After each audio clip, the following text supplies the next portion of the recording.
Happy Friday, McGinn. You have done a great job this week at school, learning, supporting one another, and wishing you a happy weekend coming up. I wanted to read a book today since we're midway through October. We're creeping up on Halloween. And one of the series that we have in the library that I think is terrific for introducing students to getting involved in chapter books, starting to push a little bit beyond the picture book, is a series called Katie Woo, and it's by Fran Minushkin.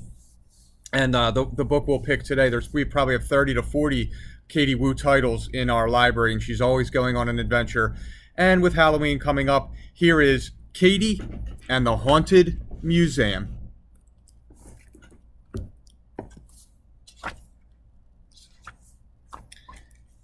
Chapter 1. Katie asked Jojo, "Are you ready to spend the night at the museum?" "I'm not sure," said Jojo.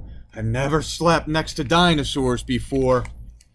"My dad says we will learn a lot," Katie told Jojo. "Don't forget to pack your PJs, your sleeping bag, and your flashlight." "Wow," said Katie when she saw the museum. "There are cots in every room. Where should we sleep?" "Wherever you want," said her dad. "Let's sleep with the sharks," said Pedro. "No way," Jojo shivered. "They might give me nightmares." "I want to sleep with the grizzly bears," said Katie. "Grrr," she roared.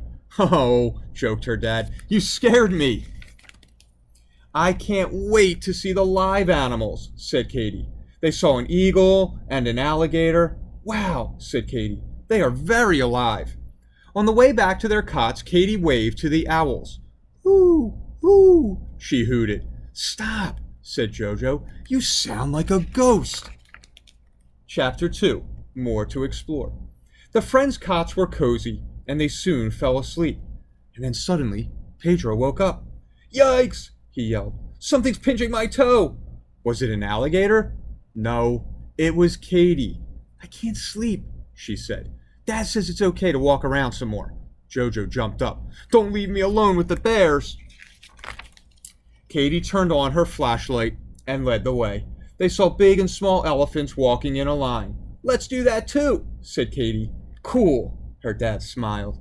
In the moose room, Pedro said, "Let's be moose too." Katie and Jojo and Pedro ran down halls, making loud moose calls. "Moo, moo, moo," Jojo joked. "We sound like cows." "Stop," yelled Jojo. "I lost one of my slippers. We need to go back and find it." "Don't worry," said Katie. "My dad knows the way." "Where is he?" asked Pedro. They looked around, and he was gone. Chapter 3. Feeling frightened. Jojo grabbed Katie's hand, saying, "We'd better run.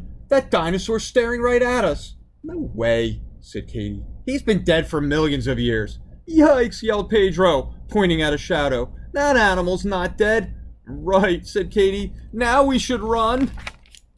They ran, but the animal came closer and closer and closer. "Wait," said Katie, turning around. "I know that animal. It's my dad." She hugged him, saying, "Your long ears were Jojo's bunny slipper." Jojo told Katie's dad, "Thank you for finding my slipper." "I'm so glad I did," said Katie's dad, "but finding all of you was the best." Pedro said, "I'm glad this place isn't haunted." "Me too," said Jojo. "These grizzlies look like big teddy bears." "They do," said Katie. "Good night, grizzlies," whispered Katie. "Sleep tight, grizzlies," said Pedro.